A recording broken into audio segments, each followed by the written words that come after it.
কপোতাক্ষ নদ, জিকরগাছা থেকে পাকড়া নদীতে যেতে হতো।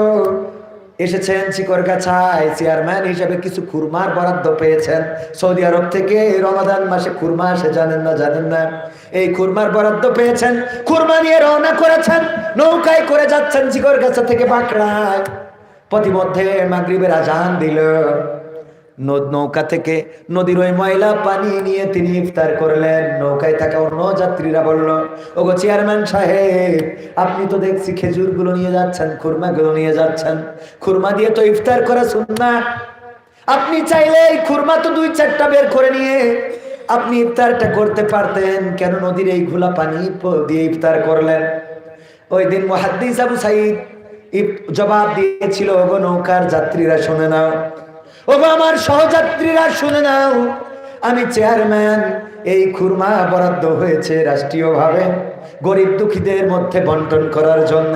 আমি যদি যাওয়ার পথে একটা খুরমা দিয়ে ইফতার করি, পরকালের ময়দানে, হাসরের ময়দানে আল্লাহ দাঁড় করিয়ে বলবেন,